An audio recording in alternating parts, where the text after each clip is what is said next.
Welcome. I'm Drake, and I'm the host of the Get Great Health podcast. And today I sat down with Kyle Hulbert, a former construction executive turned health and wellness advocate. After facing severe health issues, Kyle embarked on a journey of self healing through extensive research and collaboration with doctors, leading him to develop protocols to detoxify his body from harmful toxins. His experience propelled him to leave the construction industry in Florida to start Toxic Roots, a health coaching company focused on detox for cognitive, mental performance, and body composition. We talked all different ways of detoxing, how to prevent your body from accumulating toxins, and then we dove deep into Upgrade Labs. Kyle is going to be opening up his own franchise of Upgrade Labs out in South Carolina, and we talk about all the cool new tech and biohacking equipment that he's using to help people truly heal themselves from the inside out. This podcast could have gone on for several more hours, but we had to cut it short at just a measly hour and a half. But Kyle is amazing. I love this conversation, and I can't wait for you to hear about it. Stay tuned till the end so you can really hear all the cool new toys that are coming out with Upgrade Labs, because I am so excited to be able to get to play with these in person myself. There's a little bit of madness to my method. Many falling off that fine line that I'm treading. I risk anything to be great, and I'm not letting no. Hey there, Kyle. Welcome to the Get Great Health podcasts. I appreciate you taking your time to meet with me today. So start off with everything. I just want to know, could you tell me a little bit more about who you are in the health and wellness field? Yeah. Well, thanks for welcoming me. I'm ready to get some great health today. I'll receive that. In terms of who I am, I'm nobody, but I'm starting to become someone. And I don't really do it for the name. I do it to help people. So I used to be a construction executive, CFO, COO, and I got really sick. And through that process, I dove into research. I was going through my doctorate degree at that point in business, and so they give you a lot of classes on research. So I just applied that to health research, and then I worked with doctors and started figuring out how to heal myself. From there, I figured out it was mostly toxins causing most of my issues, and so I developed my own protocols based on the research, not based on what you hear about on podcasts and stuff. But I actually looked at the research and developed my own protocols for specific toxins. From there, I left Florida, which is where the construction company was at. And now I am in the process of starting a health coaching company. So Toxic Roots, we focus on detox for two main goals. One is cognitive and mental performance, increase mental health, and the other one is body composition. So detox can help both those groups drastically. And then I'm also working on a supplement company, starting an Upgrade Labs franchise. And I have a podcast as well, the Peak Performance Podcast. So you're not that busy, it sounds like. No, I'm just cruising. Yeah. No, I'm actually really grateful to have a couple good teammates. My co-host of my podcast is Dr. Ben Kosubeski. He's a osteopathic doctor down in Florida, and he helps a lot with the podcast, and him and his wife help out with, the back end of that stuff. And I have a partner in the supplement company who does most of the work. I just kind of like look at the ingredients and the formulations and go, oh yeah, that's what we want. And then he goes back and works on it. So really it's Upgrade Labs and the health coaching company that's taking most of my time. But yeah, I am quite busy. So just want to say you're blowing my mind already, because I was just familiar with you as other fellow podcaster, health coach, and then rolling out all the fun stuff, supplements, pot and Upgrade Labs. And I love them. I did an episode with the owners down here in Austin. So I'd love to know more about Upgrade Labs and how you're approaching it. But before we dive into that, I want to talk a little bit more about your health coaching, because you said a few things that really caught my attention, and that is with the detox. So what exactly do you mean by detoxing? So this is it's a tricky field to navigate, because you have so many things online claiming to detox you, and so much of it is BS. Quite frankly, most of it is trash. There's like the whole detox juice cleanse thing. Like, those are not detoxes. It just doesn't work. And then there's detox for heavy metals that don't work. I see it over and over and over again. But what we focus on at Toxic Roots is really, we want to find the toxic root. So we want to find the toxin that the person has. So I'm not going to give you wide, broad spectrum detoxing agents for mold or for mercury if you don't have those things. I want to quantify what you have in ways where I can see literally the numbers of what your body's burden of that toxin is before I give you a plan to help pull it out. So, overall, I mean, toxins come from 3 or 4 different places. I mean, you're really looking at chemicals, which are just everywhere on everything: pesticides, clothes, flame retardants, anti-wrinkles, you name it. They're everywhere. Number 2 is mold. Mold is quite frequently in water damaged buildings, in places that aren't sealed well, and then heavy metals. Those are the main 3 categories that I see. So, not sure if I answered your question, but kind of give a You did. broad. You Okay. did, and you struck on something I hear all the time is because I see these detoxing things everywhere. I've known so many people that have done these juice detoxes, and it's just, yes, they start getting healthier for a little bit, but it just always leads to like so much worse health outcomes. But you did mention that a lot of like the heavy metal detoxes seems to be BS. And unfortunately, I don't hear too much about heavy metal detoxing. So which detox methods have you heard that are BS? And how would you go about detoxing heavy metals? Yeah. So before I go on to this, like, I have to say, work with a practitioner. I'm not a doctor, so go talk to your doctor, because I'm going to mention pharmaceutical agents. Those have to be prescribed by a doctor. I worked under the care of a doctor doing this, but I'll give the whole layout. So heavy metals, really, I mean, it starts with testing. So people test for them badly. So if I give you a urine test for heavy metals and you pee in a jug and it comes back, you have 0 heavy metals, the only thing it told me was that you are not excreting heavy metals. Now, most doctors and or chiropractors or people who test for heavy metals just do that. They do that in a blood test. Well, the blood test doesn't work because heavy metals are preferential to tissue, not blood. They don't just float around. Now, if you do have heavy metals in your blood, that indicates a recent exposure or exposure so high that the tissues have reached their maximum capacity and it's overflowing. That's a really, really big issue. But for the most part, a blood test and a regular urine test won't actually show you your burden of the metals. So the best way to go about doing this is getting a provocation test. And there's a few different ways you can do it. Always work with a practitioner, but one of the best way it is to get an IV of EDTA and then do the urine test, and then wait a day, IV of DMPS, and then do the urine test with pre-tests before them. So you can see with the pre-test, this is what I'm excreting. Then you give the agent, this is what I'm excreting after.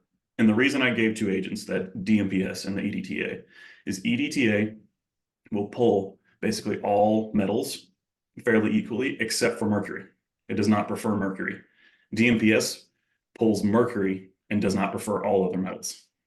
So if you do both, you cover the spectrum of heavy metals. That will show you your real burden. So if you give this agent, it goes into your body, binds to those heavy metals, then you excrete them, and then that'll show your real burden of those toxic metals. So So in it's, terms of, yeah, go I just want ahead. to ask, so that's similar to like, it's basically like low dose chelation therapy. So Chelation like it therapy. binds to it, drags it out of you. That's essentially what it is. It's chelation testing. Okay. There are other ways to do this. You can do it with a supplement called ALA, alpha lipoic acid. You can buy that at a vitamin shop. And you can do the same thing. You can do, like, take a pre-test, take ALA, take a post-test, and see how much you excreted. Because that also is a chelating agent. It's just more accessible for people. You have to be very careful with that one. And I'll probably get into why in a little bit. But when it comes to these agents, you're looking at like the chemical structure of this, right? And to grab a heavy metal, you need 2 thiol bonds. They're called thiol bonds. And that grabs the heavy metal, locks onto it, and will not let go. So to be a true chelator, you need 2 thiol bonds. And so things that have 2 high thiol bonds are alpha lipoic acid, EDTA, DMPS, and a few other rogue things that are not talked about very much or used very much. Now, When you get into all the BS cleanses and heavy metal flushes and all that stuff, now you're talking chlorella, you're talking cilantro, you're talking all these natural things. These things have single thiol bonds, meaning they will grab a heavy metal and they will move it out of the tissue, often disturbing the system, causing symptoms, and they won't always excrete it because it's not a permanent latched bond.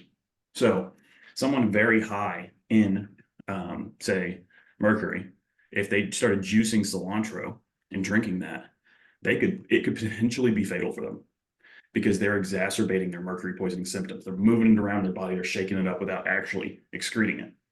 And this is something that Dr. Dan Pompa teaches a lot on. And the ideas came from Dr. Andy Cutler. He was like the godfather of how to do chelation right. And I've kind of taken his approach and mingled it with a few others. But really, these natural detoxes do not effectively lower heavy metals. You have to have a true chelator. And that's the thing people miss. That's kind of the number one thing. And there are so few true chelators. There's an argument whether there's, it's called cytodetox. There's an argument whether that pulls heavy metals, whether glutathione can pull heavy metals. I've found that there are issues with most other things that are not those three compounds that I mentioned, EDTA, DMPS, and ALA. Like glutathione is also potentially dangerous for someone with extremely high metal burden because it will also stir it up, cause symptoms. So that's kind of a synopsis of why these things don't work. Is that pretty clear for you in the audience? I try to make things as simple as possible. Sometimes I get a little convoluted. Yeah, no, I love all this. I have so many more questions on this whole detox protocol you're talking about, especially with, you said it was DMPS and EDT, and you mentioned some of the more holistic approaches such as cilantro and chlorella, because I hear those all the time, the holistic approach. And I also hear all the time how when they're going through it, people that start these processes, they kind of just start feeling terrible if they have like a higher toxic load. So you're saying that there's a way to do that and not experience those really terrible side effects of just almost like jaundice like symptoms. I've heard a couple times. It's like they just feel terrible. They get like a pain in their kidneys or abdomen. Mhm. And I do know like it's moving around.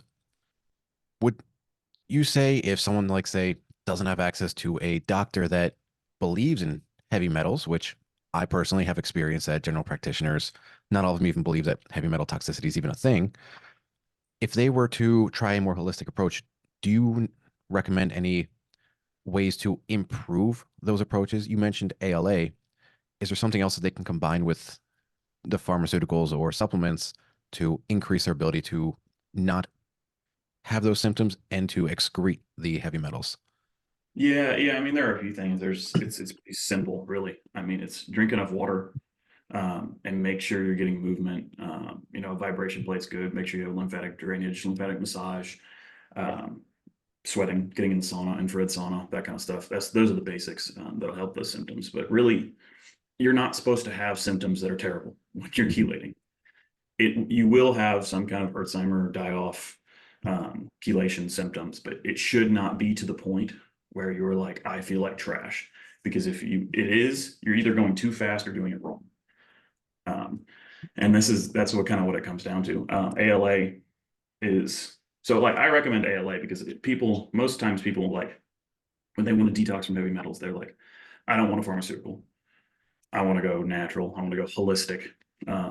ALA is a common occurring molecule in food.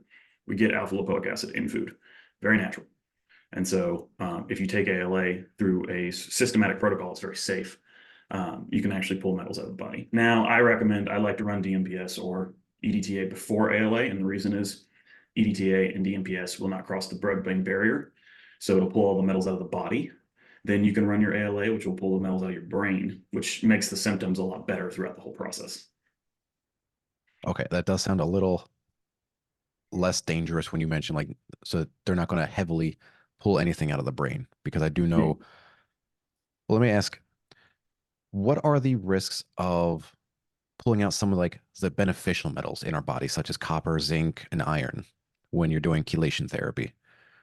So um, I don't remember the science as it relates to zinc and copper, but I do know that iron, I believe, is too large for a chelating agent to pull. So it very rarely affects your iron levels. But that is a good point. All the micro minerals, vitamins and minerals, I make sure that anybody I'm working with that is going through chelation is on a very good mineral complex. Specifically, I make sure that there is molybdenum and selenium.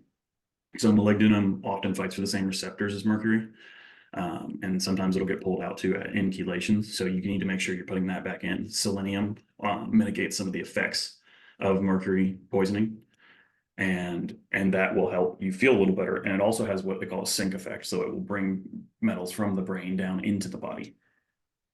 So, but a broad spectrum mineral complex is essential while doing chelation. Something like Minerals 101 from Subgrade Labs. That's one of the really good ones. I'm developing my own that will be used in anybody who wants to work with their doctors for chelation or just general health and wellness. Now, selenium is a tricky one because I've done a bit of research on selenium itself because of how beneficial it is, but it also seems to be something that you can kind of overdo selenium pretty easily, Mhm. with some unfun and unpleasant side effects. How do you go about like during chelation? Do you give them larger doses than like in normal dose while doing that, or would you keep that normal and just try and maintain above deficient levels?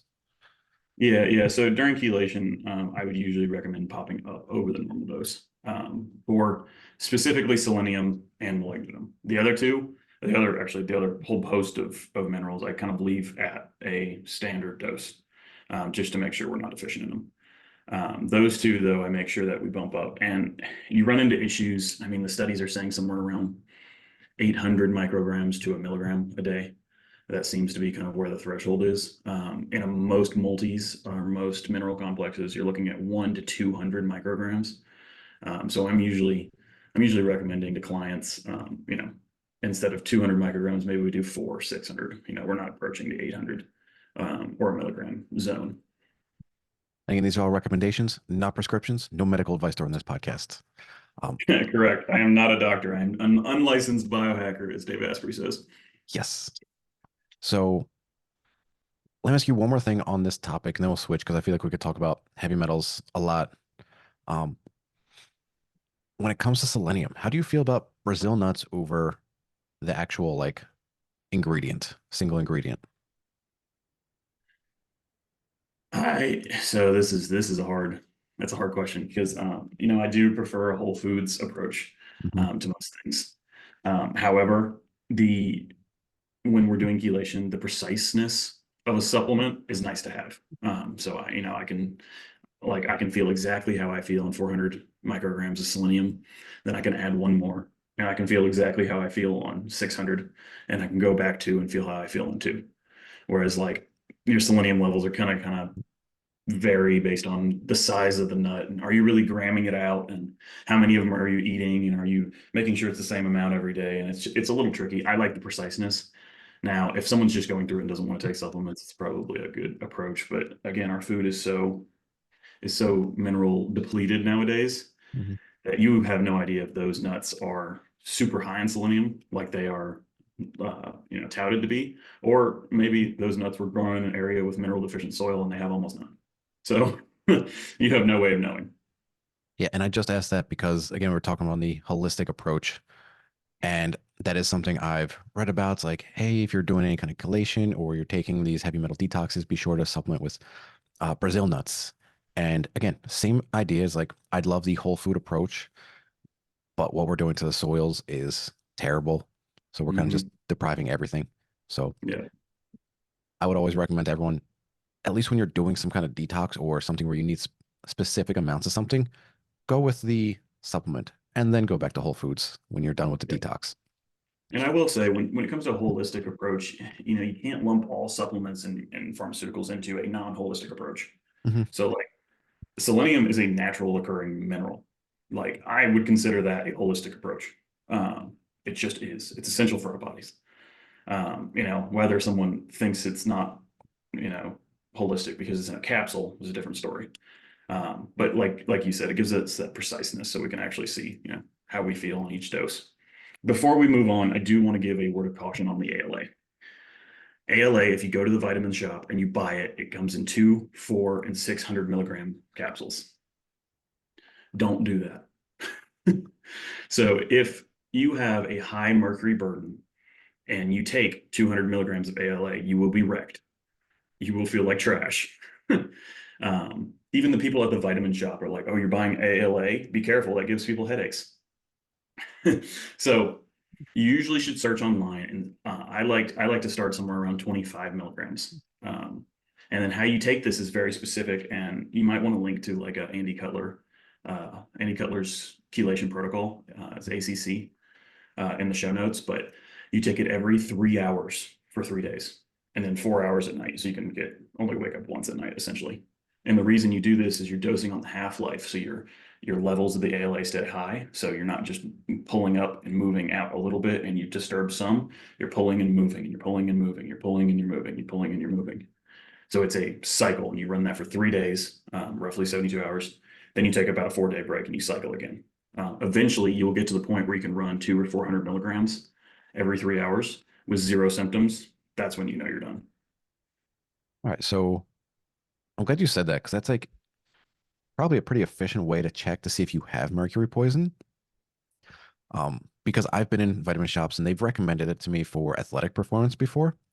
And they did say some people just don't tolerate it well. And I never understood why, but you saying that makes a lot more sense. So Yeah, if you're I out mean, there, try it out. And if you get sick from ALA, get tested for mercury. yeah, you probably have mercury if you're getting sick from ALA. And the thing is, it's like it appalls me that it's just you can buy it at the vitamin shop. Like it blows my mind because literally, if you had someone who has extreme mercury poisoning and mental symptoms because of that, and they went to the vitamin shop and they wanted to, work out better, and they recommended them ALA, and they took that ALA, there's a chance they go into psychosis or depression or anxiety or suicidal thoughts. Like just having it out there for people and they don't know the power of this molecule is kind of scary. 2 points. One, 100% people should always read up on what they're putting in their body. Two, I also don't want the pharmaceutical companies more in charge of anything else. But, Yeah, that's fair. all right. So I've got so much more I need to learn about the Andy Cutler's chelation protocol. That sounds something I need to do a deep dive into. But let's move on to another very common toxin that I think you're familiar with being in Upgrade Labs. You've heard Dave talk about this, and that's mold toxicity. So Hmm. this one has always been a curious one for me since I even learned about it because I've been into a general practitioner before.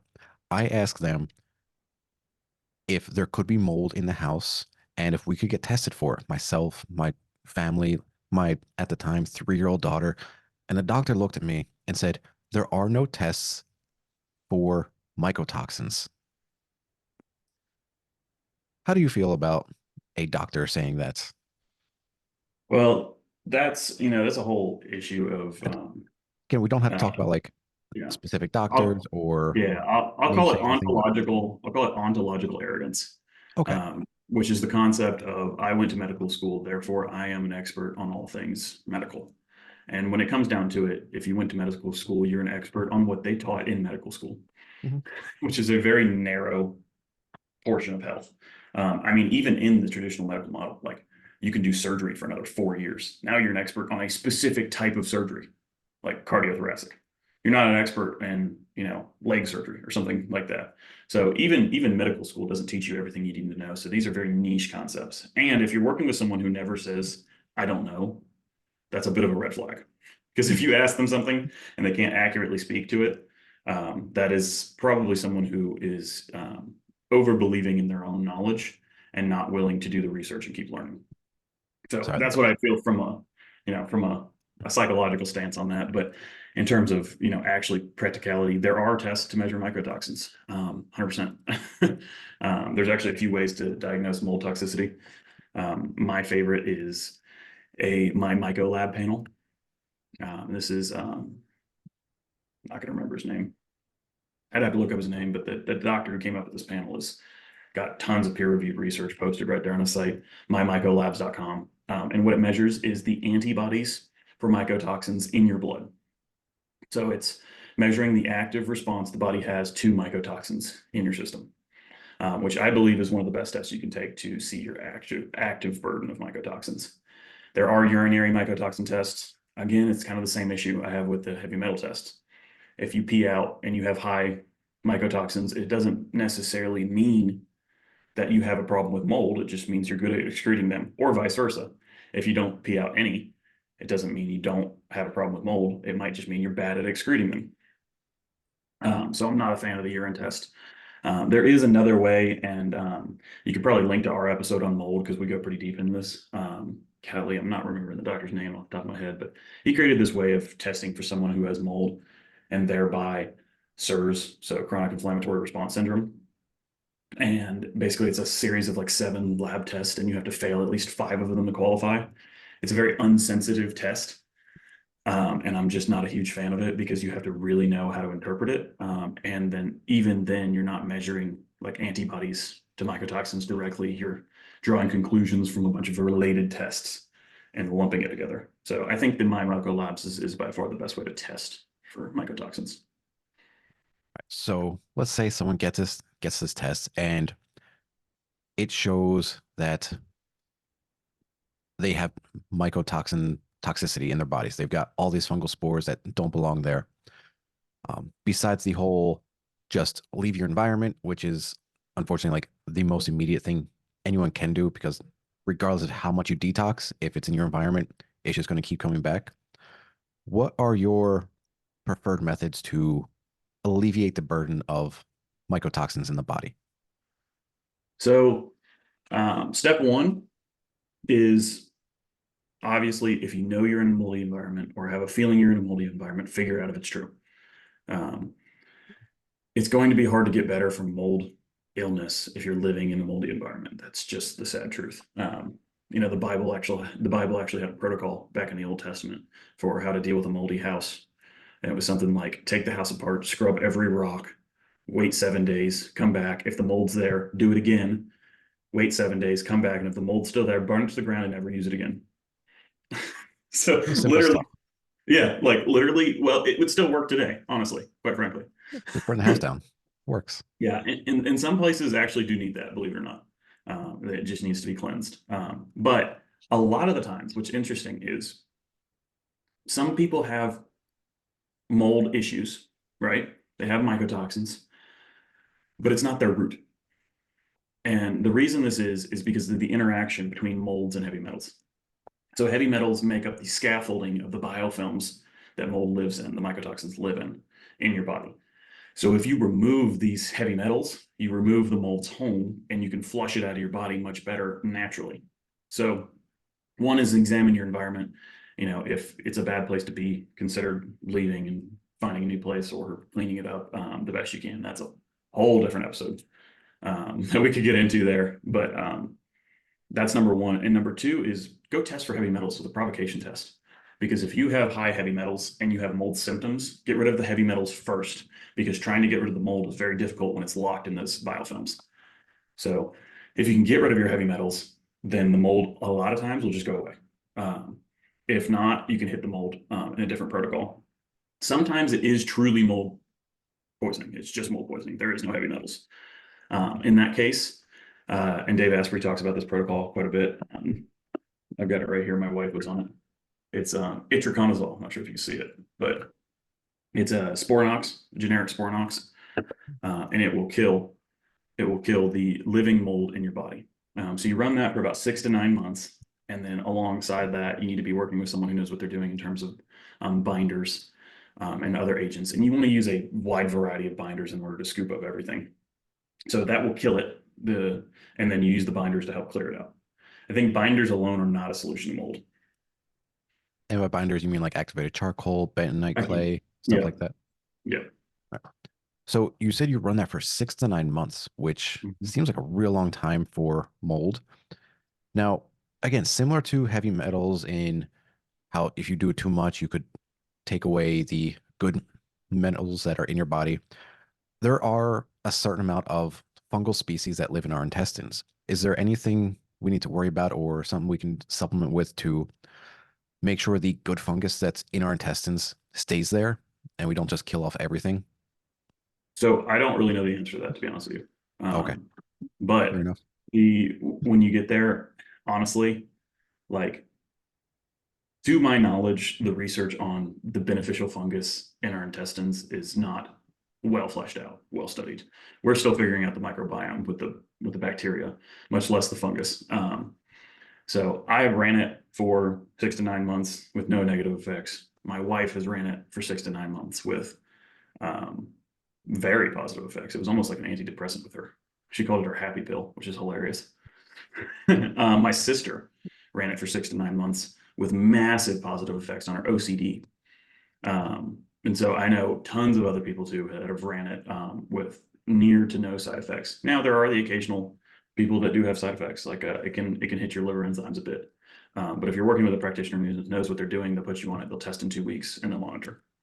But for in terms of preserving the fungus in the intestine, I don't really know. I just know what has happened in my use of it and the use with people around me. All right, that's fair. And yeah, the small intestinal fungus is it's very rarely talked about. All these Mhm. podcasts always talk about the bacteria in your gut, but it is becoming more and more of a thing where we talk about the fungus just because small intestinal fungal overgrowth is becoming common, just like SIBO has been so common. So I expect more research in that down the in the future. But it's just something to keep in mind. Like, just treat your body well, and it'll probably stay good. Um, you Most said, likely, you won't need to do that. Like if you have heavy metals and you get rid of the heavy metals and you move out of the place with mold and you live a very clean, active lifestyle, chances are you won't have to do anything for mold or take a pharmaceutical. There will be some people that need it, and we're talking probably 5% of people that have mold symptoms will need it. But for the most part, you won't ever need to get there. all right, and you said the brand name was Spornox, and that you I just get do. prescribed a generic name. Yeah, itraconazole. Itraconazole. 100 milligram capsules, 1 a.m., 1 p.m. Okay, was the prescription for my wife. so it sounds a little simpler to get rid of like mold toxicity as long as you're not in the environment. And going through the heavy metal detox seems a little bit more rigorous, but it does sound like it's very beneficial. So Mm-hmm. that's something I'm definitely going to keep in mind. I'd never thought about the crossover of heavy metal toxicity and um, mold toxicity. So that's something definitely going to look more into.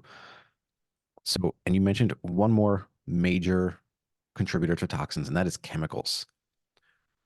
What are some of the more common chemicals that are basically poisoning all of us in modern day society? Well, man, where do you even start with that? I mean, what is the list up to? Like 75,000 known carcinogenic chemicals are now in our lifestyles. Yeah, not that many. Something, something crazy like that. Very common ones, and we hear about it a lot. BPA, used a lot in plastics. I'm going to lump pesticides into one chemical. It's tons of formulations and tons of different effects, but that's probably the most pervasive group of chemicals based on the fact that it's sprayed on almost all of our food. It's sprayed on the food that cows eat, so we're eating the pesticides that the cows ate. Those have all kinds of downstream hormonal effects and things like that. Really, that's the big one. You've got these pesticides that are everywhere, and then you've got a lot of these microplastic byproducts, and there's a lot of technical ones. Like if you pull up total toxin test, it goes over the top 14 of them or so. But those are probably the ones to watch out for. Every once in a while, you'll get something like dioxins, which I believe were used in like chemical warfare back in the day, and they're still popping up on people's tests like 50 years later. So, phthalates, and skincare products, PFAs, PFOAs, the forever chemicals. I mean, that's kind of a general synopsis. It's really hard to summarize that category because it's so dang broad. I know it's the chemicals thing. I've read a few books on like how everything's essentially trying to kill us. They weren't Mhm. labeled that way, but once you finish them, it's like talking about all the toxins in our environment. You're just like, everything is trying to kill us. It Learning about toxic chemicals in our environment made me feel manic when I first started learning Hmm. about it. It's like, what am I supposed to do at this point? Hmm.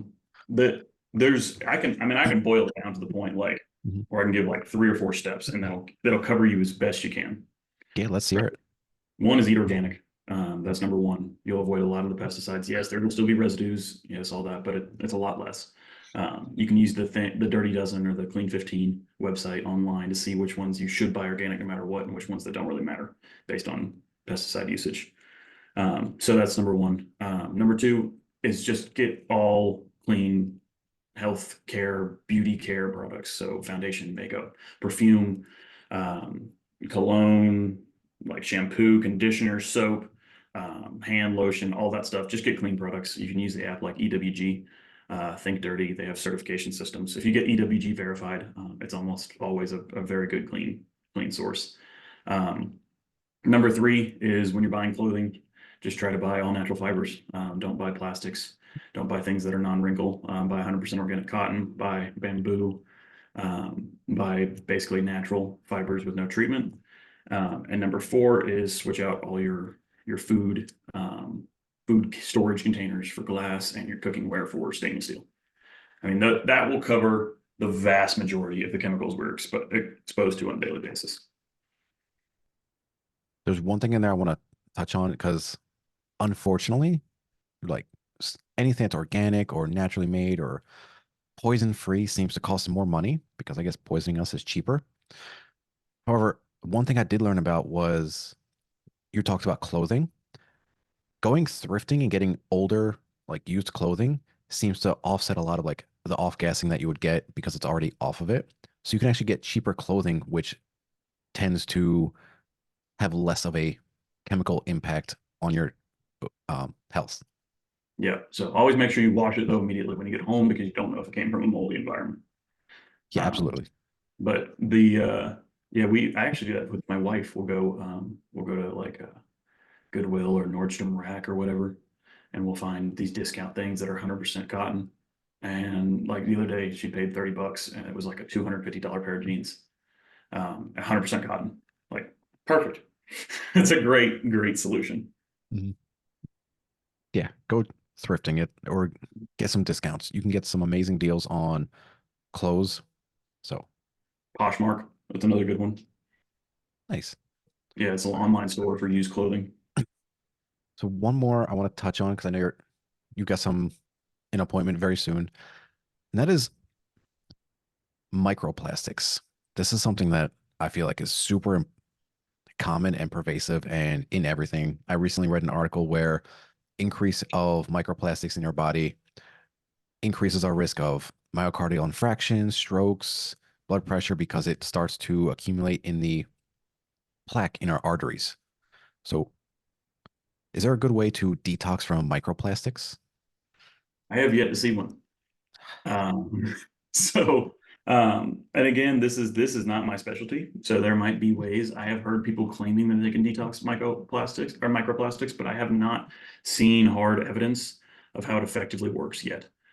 If you or your listeners have it, I would love to review those studies. I would love to review those papers. But I don't think I have seen anything to date that super effectively gets rid of them. I do know that making sure you have a strong gut barrier, not leaky gut, will prevent the majority of microplastics from getting in your body, something like 90%. So if you really focus on your gut health, you can block a lot of those microplastics out.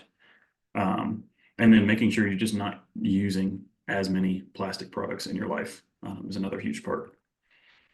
Yeah, So I was hoping you wouldn't say that because I too have looked for ways to detox it. It's so pervasive and it's like, how do you get it out of your body? yeah, it's the doctor I often work with.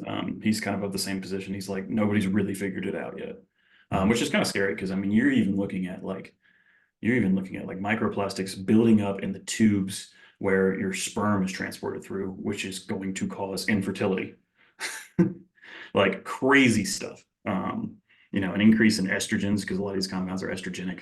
Um, So I have yet to see something that's good and concrete and proven. So hopefully there's someone out there. Maybe we should do a bunch of podcast surfing and see if they reference the papers and see if we can't find something about it. But I haven't seen anything. Yeah. Sounds like a good idea. Podcasts seem to have a bit more knowledge than I can find on the internet sometimes. Or at least it's more together. Well, that's kind of my framework too. I used to just go to medical papers, but now I go listen to podcasts on the topic and then find the studies they're referencing. And then from there, you can look at all the citations in those studies, and you can usually trace the point back to where the knowledge came from and make sure it's legit. All right. So, personal question. Do you ever find other people give you weird looks when you tell them that you do all this research into medical papers? You're like, I'll just sit there reading articles for hours. No, Oh, just no. me then. Cool. Most people think it's awesome. Most people will then follow it up with a question of like, okay, so how do I lose 10 pounds? Like, and I'm like, we could do that, but it's not that simple. So my biggest issue really is getting this information I have and getting it in a way, and this is why I like doing the podcast, forcing myself to distill this down into a way that people can understand and can appreciate. If I'm just talking about thiol bonds for 3 hours, no one's going to care, I'll you care, know? but I Yeah. understand what you mean. Yeah. So, but yeah, I don't get that very often. Most people are like, wow, that's impressive. And usually they have some health issue. Almost everybody has a health issue. And so usually they'll ask me about it. And usually I'll say something like, we need testing Mhm. because I don't want to just willy-nilly say, hey, this is that. And I'm not a doctor, so I can't diagnose. But like I do like to work alongside doctors. And that's another part of the service I offer in my health coaching. Not only will I take you through a diet and lifestyle program, toxin reduction and supplement regimen, but I will also work hand in hand with your doctor in order to um, basically advocate for you for the things that are maximum benefit for your health. All right. So let's lead this into upgrade labs because you are opening up upgrade labs. And where is your upgrade labs going to be open at? My upgrade lab is going to be opening in Greenville, South Carolina, and I don't know when it's going to open because I'm building the building. Right now, the city is giving me some trouble with permits and some changing rules. That's really frustrating. But probably mid 2025 is what we're looking at. Hmm. Again, just local government, just there for the people. Yeah. So going into upgrade labs. So upgrade labs is going to have a full stack of ways to help people improve their health. But while we wait for Dave to come out with those, how are you going to be implementing these stacks to help people? Yeah. So we talked a lot on this podcast about detox. Yes. Um, and so that's kind of my most powerful kind of combination of the tech that I've put together is for detox. And we can talk about some of the other stuff in a minute, but there's three pieces of equipment specifically that are very powerful for detox. And so, and the order I would probably do them in is red light therapy, so the red bed. Then I would do PEMF, and then I would do the big squeeze, which is lymphatic drainage. And the reason is the red light, you can run it on a setting that has detox. So it upregulates your mitochondria, helps to remove bad things from the cell, gives more energy to the entire system. So that's the first step. Then you can rotate to the PEMF. What the PEMF does is it sends electromagnetic frequencies and waves to your body, which essentially, again, energizes the system. But also what it does is it creates this manual pumping of the cell. And so it can help clear bad things out of the cell, push them out, just push them out. So if you run the red light and then the PEMF, you have the like chemical energizing mode and method of detoxing. And then the PEMF is almost the mechanical detoxing. And then you run to the lymphatic drainage. And what that does is all these toxins that have come out through the previous two services, then you can run the lymphatic drainage, make sure that the lymphatic system is draining properly, and you can clear a lot of them all the way out of your body. So it's kind of like a 1, 2, 3. And then stacking that with some kind of binder, depending on what type of toxicity you might have, or antioxidant stack based on your labs or your results is probably the optimal way to do that. So with the lymphatic drainage, is something I'm somewhat familiar with. Is that something, again, talking kind of referencing what we talked about earlier, is if it releases too much toxins at once. So like if you're doing all these other things to improve your detoxification process, if you do all three, would it be possible like if someone has a very high toxic load could start feeling some adverse effects from doing all three of those? Very possible, but the order in which they're placed is to mitigate those effects. So Okay. you could definitely, like if you did the red bed and you did the PMF, you could definitely have some Hertzheimer detox effects. But you want to finish up with lymphatic drainage to make sure you can mitigate as much as that as possible, to move it out of the body, to move it out of the lymph fluid, and excrete it through the kidneys. You pee it out essentially. Um, so that's kind of why you want to do that at the end. There is a possibility for detox effects, and it's one of those things that if they have a high toxic load, it shouldn't be to the point where you're like wrecked because of how much energy you're adding to the system. But at the same time, you probably could feel a little fatigued, headache, whatever exacerbation of whatever symptoms you might have from your toxic load. That's why working with like a health coach alongside that. Due to some technical issues, we had to cut this podcast in half. We picked up this podcast right around the same spot we left it at. So it may sound a little jarring because we might discuss a little bit of the same stuff we were just talking about. Don't worry, we dive super deep into all the toys that Upgrade Labs has. All right, now I want to jump into Upgrade Labs and all the amazing things that they're going to be bringing that seems to be way and above what the average person has access to. Mhm. So, would you be able to give me like a brief list of like some of the really cool new toys that Upgrade Labs is going to be allowing normal people to have access to? Yeah. We've got what we call a red charger. So that's a basically a red and other light therapy bed.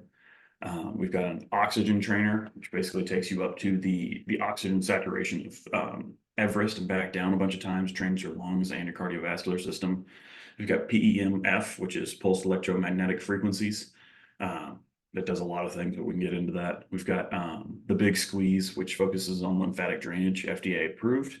We've got cryo, the fun little thing you get into and it takes you down to negative whatever, and there's kind of smoke coming out. It's pretty cool. And we've got a piece of technology for weightlifting, a piece of technology for cardio, both guided by AI to maximize the benefits of your workout in the least amount of time. And then lastly, we have a brain trainer device that focuses on maximizing your alpha wave production. So it helps you get in the flow state better. It helps you work on forgiveness and kind of resets too. All right, so a little bit to unpack there because I'm so excited to play with all the fun toys there, particularly the AI cardio and the brain trainer. But let's talk about that red light real quick because you see red lights all over the market. They're getting tons of hype. What really sets apart the Upgrade Labs red light versus something like Juve? Yeah. So if you see me looking over here, that's because I have my comprehensive notes here that my wonderful team has prepared for me. So thank you, Carly, for that. But when it comes to the red light that Upgrade Labs offers, Dave talks about the technology a lot, and he compares it to like, we're not going to put something in here that is not the best. And I think that's a really big deal.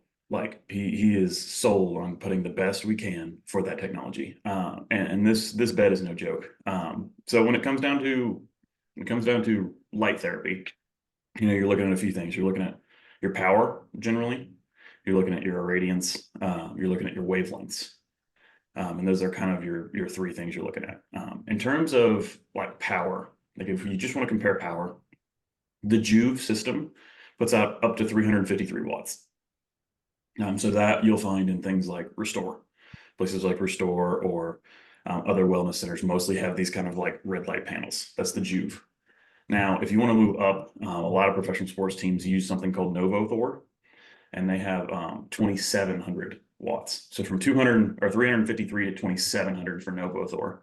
The red bed that we use is so the red charger that we use is 6,900 watts. So it is the most powerful one that I could find in the market, period. What this does is a few things. It allows you to have a greater exposure to these beneficial wavelengths in a shorter amount of time. So you can do a 10 or 12 minute session and get the equivalent of an hour plus on a Juve.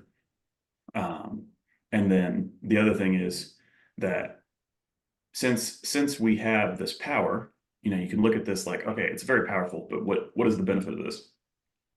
It's not only power driven through one or two wavelengths. The arc, or sorry, you're gonna have to bear with me. There's gonna be a lot of editing here because I'm not allowed to say the brand names. So I'm still working on that. And I'm used to talking in the brand names. So bear with me. But so the red charger operates on 6 different wavelengths. So it has 528 nanometers, 633 nanometers, 660 nanometers, 810, 850, and 940. So it includes red, near infrared, mid infrared, as well as green. And there's some promising science on the green light treatments. So compared to most of the other options on the market, almost all of them have 2 wavelengths or 3 wavelengths. There is a competitor to us called the Neolight. They do have 6 as well. However, they are not as powerful as the red bed. So as far as I can tell, we have the most wavelengths and the most power. And that's really what you're looking for. So I was somewhat familiar with red light therapy when I initially heard about Upgrade Labs and all the stuff they're doing, but I was at a pop-up and then they were telling me about the green light that's in there. And that was a new wavelength I had never really heard about. So that made me start digging into it a little bit more. And I'm surprised I don't hear about this like ever. Like you hear about red light therapy all over the internet, all the marketing's on red light. But could you give me a little bit more information on green light therapy and what sets that apart from like the red light therapy? Yeah, so I'm probably not your expert here. My team, the person who put together the sheet I'm looking at over here, is my expert, and she could go into that. But overall, I believe the research centers on disease prevention, and so it hits a different chromophore in the body, meaning it stimulates a different system to work at optimal capacity, which downline affects reducing your percentage risk for certain chronic diseases. What have you seen in the literature for it? So some of my research was that red light, especially in those wavelengths, can penetrate a little bit deeper, get like into the organs, and that's why he has so many different wavelengths to like different penetration.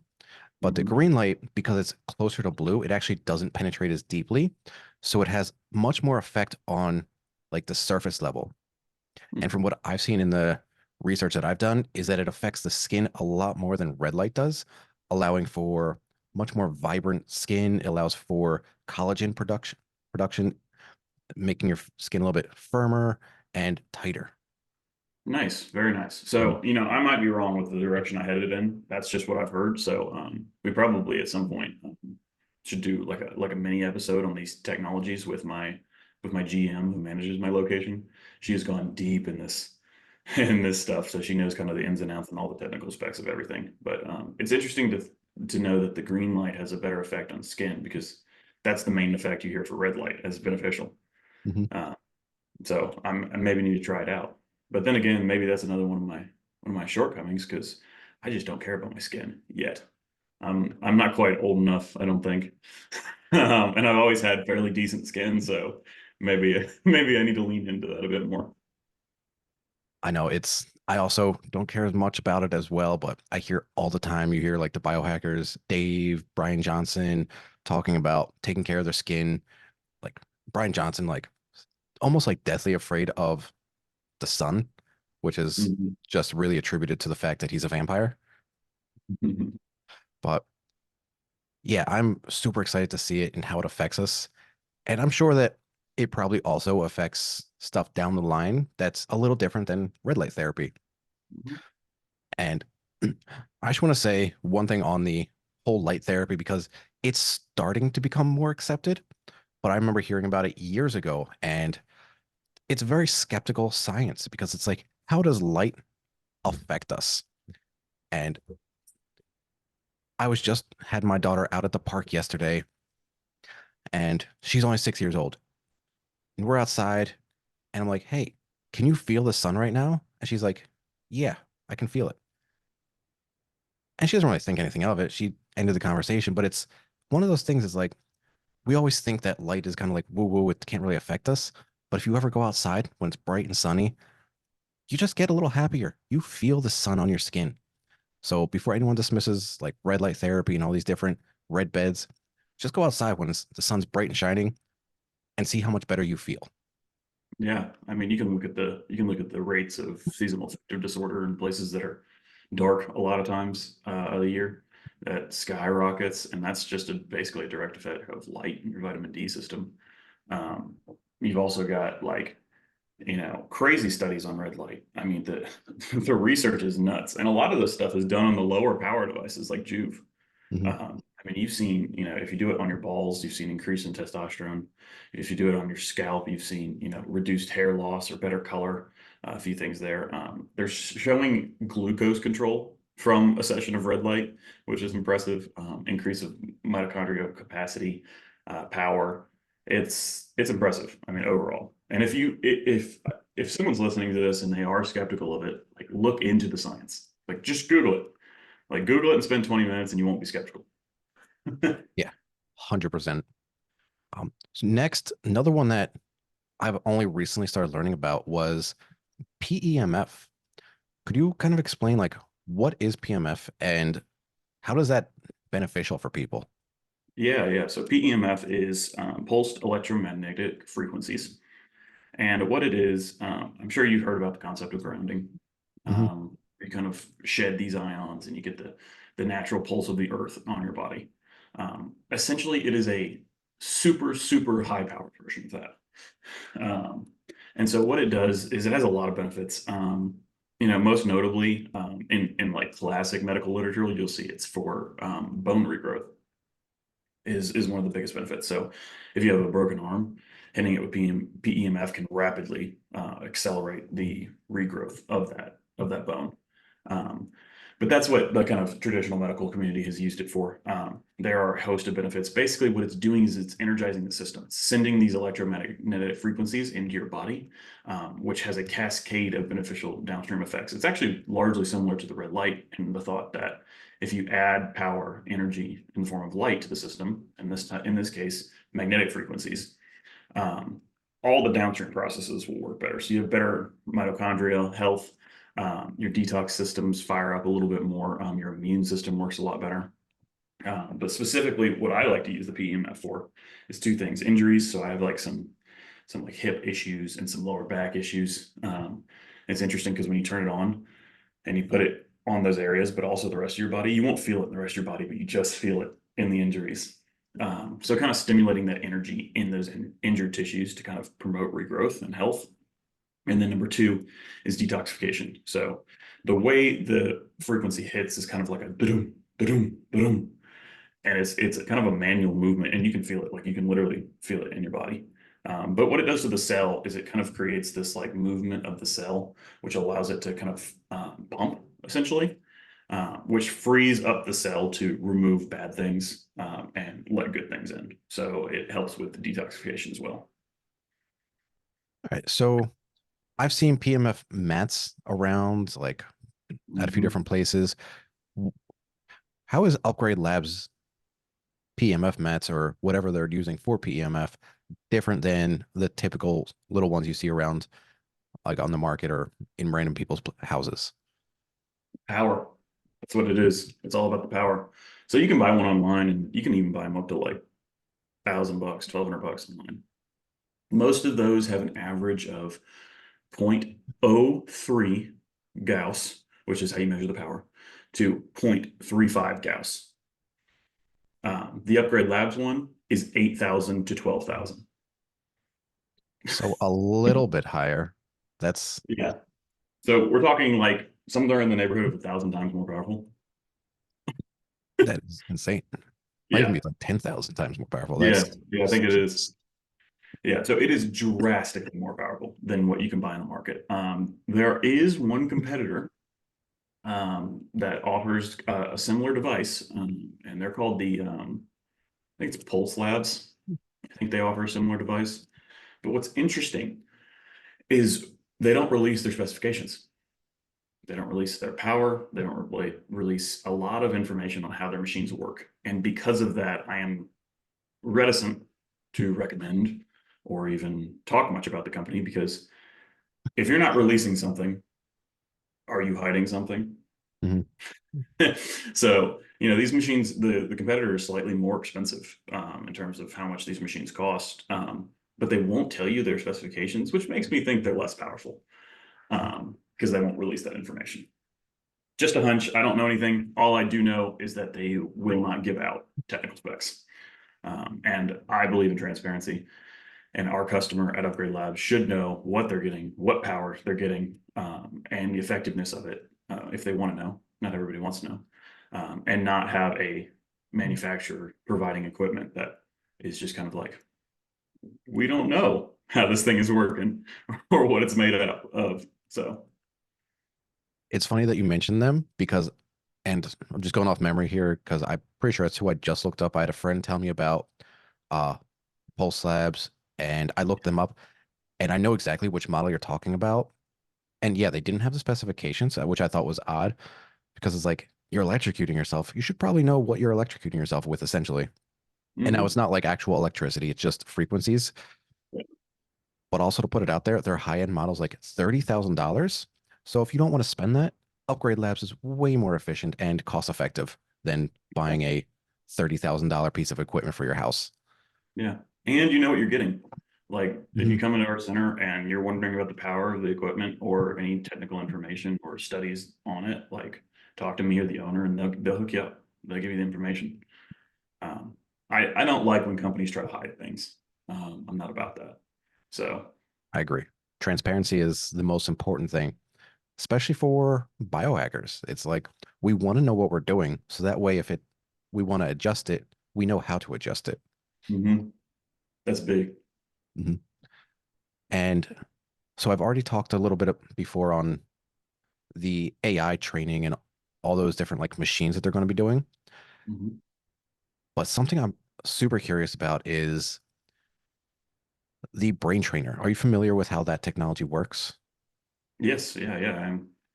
Cool. Would you be able to touch on that? Because I think that's one of the most intriguing things that really sets Upgrade Labs apart because I don't hear anyone ever talking about the brain trainer other than like on any podcast I listen to, any of these wellness stuff. It's always on like becoming more efficient at cardio, at lifting, at re recovering. But I don't hear about the brain trainer. And I really want to know how that works and how that's really helpful for people. Let me start with the value of it. So this is neurofeedback, right? Essentially, that's what it is. You go in, you do a session of neurofeedback. Um, and the crazy thing is you can find neurofeedback in most cities, right? Sessions run between 120 or $100 to $200 a session. So you could literally do the brain trainer 3 times and it would be more than paying for your entire membership. So that is the value of how powerful this piece of equipment is. Usually you have to go to a psychologist office. They have this type of stuff. And often the equipment they're using is not quite as effective because it doesn't have the 40 years of Zen data behind it, backing up how effective it is. So going back into how it works, this brain trainer is a cap you put on, um, measures your brain waves, and then based on your brain waves, it delivers sounds to your ears. So the level of sound will correlate with how much of the specific brainwave that we're targeting, which is alpha, you're putting out. And so alpha waves are associated with, the flow state, being in the zone. It's also kind of a reset center in your brain. So if you want to work on forgiveness or clearing traumas, you can do that while in deep alpha, and it'll let you actually reprogram how the brain is interpreting those things. So what it does is the more alpha you have, more alpha brainwaves, the louder the sound will be. And over time, if you do a few sessions, your body and your brain will start to get trained to, hey, I want the sound to be louder. So you'll start to figure out how to focus your brain to get that sound louder, which will give you more alpha. And then there's sessions in there that have you go through exercises while you're in alpha in order to target certain goals like gratitude or forgiveness or whatever the session is targeted at. So I think that's a kind of a high level summary. So you kind of talk about how it helps your brain focus. Is there any research on this helping people that helping reduce symptoms? Again, not this is not a medical podcast, but none of us are doctors. Is there any research on showing improvements of ADD or ADHD like symptoms while using the brain trainer? I don't know studies off the top of my head, but I have heard tons of anecdotal stories about improvements from that, as well as a lot of improvements in just people who don't necessarily have those conditions, but just want to focus more. I myself have gone through and used this technology and seen massive improvements in my focus. And the team at 40 Years of Zen compares it to, your brain has all these apps running. And then what this does is you go in, you can turn off these apps in the background. So it's turning off all the trash and letting you focus more on what you need to focus on. That's your life. So there has been tons of beneficial information. Anecdotally, I'm sure there's studies out there. I haven't seen them. So Well, that's exciting because I'm one of those people that'll have 30 to 40 tabs open in my Google Chrome. Something's playing music and I have no idea what's playing it. So I'm super excited to try this. Um, just from being able to focus more, that just seems so helpful. And there's tons of other things that I'm sure we can do for that. But again, Dave behind this, he wants it as efficient as possible. So this is probably something that is going to, within a few sessions, just help anyone and everyone that tries it just being able to focus more, be more productive. And having that ability sounds amazing. yeah. Well, and if you think about it, you don't necessarily need massive changes from this, right? Mhm. Because small changes are going to be life changing. So if you can increase your focus by like 3%, now compound that over a year, what have you done extra in that extra 3% focus and attention? Or if you can reduce your anxiety by 1%, how much better have you felt over the course of that year? Now, I personally think that the brain trainer can do more than that, but we're talking about like 30-minute sessions here. The time commitment is not laborious. Also, the value is there. If you were going to go do this like a 10-session protocol, at a clinic, it's anywhere from 1,000 to 2,000 bucks. So you could literally do that over 2 or 3 months at Upgrade Labs, and then get all the other equipment for free. Yeah. Trying to be as efficient and cost effective as possible, which I do think that's one of the greatest things Dave is doing. And all the franchisees, people that are opening these up, is bringing this equipment to the masses. Mm-hmm. Because I know I've looked for all this equipment and I'm like browsing through these sites and I'm like, I could not justify spending tens of thousands of dollars on these pieces of equipment that there's some research behind, but it's like just on myself, it's like I I can't justify just like, oh, let me go spend $30,000 on a PEMF mat just so I can reduce my um, inflammation or recover a little bit faster, or spend $2,000 on the brain training, which that's probably a bit more, even at the $2,000 seems really valuable, but it's still, that's a lot of money. And a lot of people don't Yeah. have access to that just right up front. Yeah, it is a lot of money, and really the value is there. I mean, the value of Upgrade Labs is there. It's just it was really down to the user. Like, are you going to come and use it? Mhm. Because the value is not there if you're not using it. So, and working with your biohacker technician is big too, because they'll put together a plan for your goals. And so, like, if someone is like I'm too focused, I am too sharp, I have no anxiety, I have no depression, like I'm not putting them on the brain trainer. Mhm. you know, or maybe they do need it because they're a little narcissistic. Who knows? Um, but but they're like, hey, I want to gain muscle. Great, we can do that. So really working on your goals is specific too. Like for me, I don't anticipate doing the oxygen trainer hyper regularly. I'll do it just to touch up my lungs, but for me, my lung capacity and my lung like how well they function, VO2 max, I'm okay. Like I'm pretty good there. So that's not a huge focus of mine. But in terms of the other things, like I really like detox, so I'll probably be doing stacks for detox and things like that. Well, it's a beautiful transition because I wanted to touch on that next. As we were speaking about earlier with the detoxing and your coaching protocols, how do you see Upgrade Labs using different protocols and equipment to help people detox? And what stacks are you looking to implement? Yeah, yeah. So, I mean, to me, the ultimate detox stack is three pieces of this equipment in rapid fire. So I would start with red light, then go to PEMF, then go to lymphatic drainage, the big squeeze. And the reason you would do that is, one, the red light is going to energize the cell. It's going to energize the mitochondria. It's going to give it the chemical energy it needs to effectively detox. From there, you move into the PEMF. This is the pulsing of the cell. This is almost the mechanical action of the detox, coupled with more energy to help the cell effectively get rid of these toxins within the cell. You move into lymphatic drainage. These toxins are now in your system, and this lymphatic drainage can help remove the toxins from the system. That's kind of the short and sweet summary of the stack I would do for detox. All right, so let's say someone goes into upgrade and they go through those three. Is there anything else that like they could couple with that? Is there something like um lifestyle habits or supplements, possibly Upgrade Labs offers that could really accelerate the detox? Yeah, yeah, of course. This is where like I would encourage people to work with a coach. So Mhm. Upgrade Labs does not necessarily offer like lifestyle and supplement recommendations because it's not in our scope. Mhm. However, I have a coaching company, so this is kind of what I do.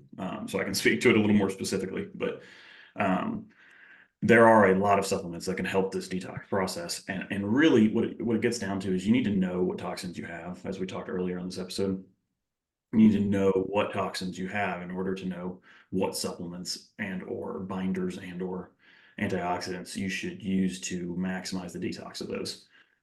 Genetic pathways also play a role into it. I see a beneficial effect for most people if they did that stack, and then like right after PEMF, before lymphatic drainage, they took like activated charcoal. I think that would be a pretty safe, mop up of general toxins. Um, I think that would be pretty effective because what you're doing with lymphatic drainage is you're draining your lymph, the detox pathways in your lymph. But toxins are also through the other two are also going through your liver. So if you hit something like activated charcoal or a binder, it'll help pull those out of your liver also. Um, so there are a lot of things. Antioxidants can certainly help mitigate some of the downsides of the Hertzheimer effect, negative detox reactions. If you took a couple grams of vitamin C before, a couple grams after, that might be beneficial. Something like C60, Purple Power has some gummies that are pretty good. Um, so it depends. It really depends on the person. I would probably like if I had a client who was coming in and wanted to delve into this, I would probably put them in my like coaching program, and then I would tailor the specific supplements and lifestyle changes to match what technologies and goals they have in Upgrade Labs. Kind of bring it all together. Okay, so one thing you mentioned that I wish more people knew about was C60, carbon 60. That is something I've looked into, and I think it's such a fascinating material, but I've never heard it used as a detoxing agent. Do you know how it works as like So help with that? it's primarily an antioxidant. Okay. So basically, as you're detoxing, you can have a lot of free radicals floating around the system. And so Mhm. what this will do is just help mitigate the inflammation from the detox effects, the Hertzheimer reactions. So it doesn't directly detox you, but it will minimize the symptoms. Got it. And something else maybe you can talk on, and I hear this a lot in the holistic space, and you seem to be work with doctors and they prescribe pharmaceuticals, but I hear a lot of use for milk thistle. Mhm. Do you recommend anyone take that like maybe prior to it just to give their liver a little bit more strength or efficiency? You could. Again, this is so personal. Like, Mhm. I want to see the person's past. I want to see what they're dealing with. I mean, some people can have adverse reactions based on how their liver is dealing with things and how toxic their body might be to milk thistle. I know I was dealing with some detox issues, and that hit my liver because I was detoxing too fast a few years ago, and um, and milk thistle was just like wrecking me. I was just like, ugh. And then I pulled it out, and I felt so much better. So it's really dependent on the person. But yes, it could have a beneficial effect in upregulating your liver in terms of helping detox the system. For most people, medium dose, I don't think it's going to have negative effects. But I don't want to be that guy that has the one person that was like me that had such a toxic burden that they're like feeling like death because they took some milk thistle. I'd like to work with them, see their toxic load, and kind of understand their system before recommending something like that. Yeah. Then again, going back to what we talked about earlier, it's like if you have a large toxic load, you're probably also feeling it, and starting to remove it is going to cause some adverse reactions, and that's just part of the healing process. But you should work with someone that is well versed in that area Mhm. so that you don't have anything too adverse. So you don't end up really wrecking your body in some shape or form. Yeah, I mean, and that's key. Like, I know I've said it a lot, but working with someone specifically for your body. And so Upgrade Labs does this really well for the set of goals that Upgrade Labs chases. What Upgrade Labs does not do is they do not have like, lab work or things that we can dial down and get like metrics in terms of your blood and things like that in order to recommend specific supplementation based on your lab work. Um, so what they can do though is, hey, these are my goals. These are what we're seeing on the cell health analysis. So say I want to gain muscle and lose body fat. We're seeing that you need to lose 20 pounds of body fat and you need to gain 5 pounds of lean muscle. What Upgrade Labs can do is recommend for that person how we're going to attack that goal. These things like detox are, when you look at Upgrade Labs, it's almost like the technology is not centered around detox. But if you put this stack together, you'll have a massive detox effect. So like it's using it in conjugation with, you really should have a health team. Anybody really, if they can afford it, should have a health coach, a doctor, and some kind of holistic person that all kind of put their inputs together for the whole system. I know that's not necessarily financially viable for everyone, but that's kind of where the Upgrade Labs comes in, where we can get you, we can get you 90% of the way there, 80% of the way there with the data that we do have from the cell health analysis, your intercellular, extracellular water, things like that, and recommending like what protocols you should do in labs. Our coaches are not going to sit down and go, hey, like you need to do this, this, this in your lifestyle. And also you need to eat this way. And also you need to take these supplements. So kind of a overview. Yeah, that's definitely something that's going to be kept in mind, um, because they're the most of the people that are going to work for upgrades, the biohacker technicians, they're going to be experts at everything Upgrade Labs has, but they're not necessarily going to, again, go outside their scope of practice. Because if you don't know what you're talking about, that is something you should stay away from. Yep. And I will be actually encouraging the owners as more of these things come online. If they do not have this education, if they don't have the certification to be able to give supplement recommendations that are intelligent, if they don't have training certifications, things like that, or a medical doctor license or something like that, I will be recommending they add that to their network. Because I really want all centers to have, a go-to person like, hey, like if you want to stack these technologies with lifestyle, diet, supplementation, this is your person. In fact, actually, I'd love to be that person. Heck, I'll go ahead and take it. Me too, actually, thinking about it. But Yeah. yeah, we'll see what happens when they start becoming more online and more efficient. Um, One thing you also just mentioned that I've been seeing a lot more of is the cell health analysis. Would you be able to say a little bit more on what exactly is cell health analysis? Yeah, so at its base, it's a body composition measurement. So, it'll tell you a lot of details about your body, in and out. Really, what you're looking at. Most people don't get past the first block or so, which is muscle and fat. And for a lot of people, that's a big focus, which understandably makes a lot of sense because if you're overweight and you lose some weight, it can improve the entire system. But there's also things on there that are now, like it looks at your phase angle, which can show your overall inflammation, looks at your inter and extracellular water, so it can tell your hydration status, whether you probably need some more electrolytes, things like that. It can tell balances in your body. So like if you're stronger on one side or weaker on the other side, it can show you those too. There's a lot of information that's gleaned from this. And what I'm really excited about from this is Dave is working on an AI algorithm that will be able to take this information, all this information that this thing reads out, compare it to the goals that the person has selected, compare it to the services that the person did that month or week, and it will make them a plan based on, hey, you did this last week and it made this much change. Like, let's go ahead and do 2 more of these, 1 less of these, and we'll see what it does that next week. And so it will automatically AI learn exactly what each person's body needs to do in labs to optimize for their goal. It is spectacular what AI is capable of now. I've been implementing it a lot more in my coaching business, and it's fantastic. It's like, so I'm super excited to see what Dave comes up with for the algorithm. And really, at the end of the day, it's Upgrade is all about becoming or using your time the most efficiently and effectively so that you can get maximal benefits in as short as time as possible, regardless of what the benefits you're looking for are. Yeah. Well, I mean, and if you compare it to like going to the gym, say you're going to go to the gym for 3 hours, 1 hour, 3 times a week. I think a pretty standard gym going amount if you're regular. If you spent that time at Upgrade Labs, you could get basically the same benefits in terms of cardio and lifting and muscle, but you could also add on, a brain trainer once a week and 45 minutes twice a week of different recovery tech. It's like, wow, that's a bang for the buck. Or, you drop your kids off at soccer practice, 15 minutes to the labs, 15 minutes back, you've got 30 minutes. Oh my goodness, we can get in, we could do a red light and we can do a PEMF. Boom. Like there is this huge efficiency, like you said. And it really depends on their goals. So you can tailor that efficiency to fitting in your lifestyle to achieve your goals.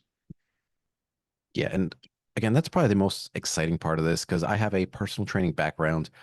And one of the biggest things you always hear from people, the excuses are is that I just don't have enough time. I can't make it there and spend an hour in the gym, 45 minutes. But Upgrade is going to let you achieve all these results in a fraction of the time.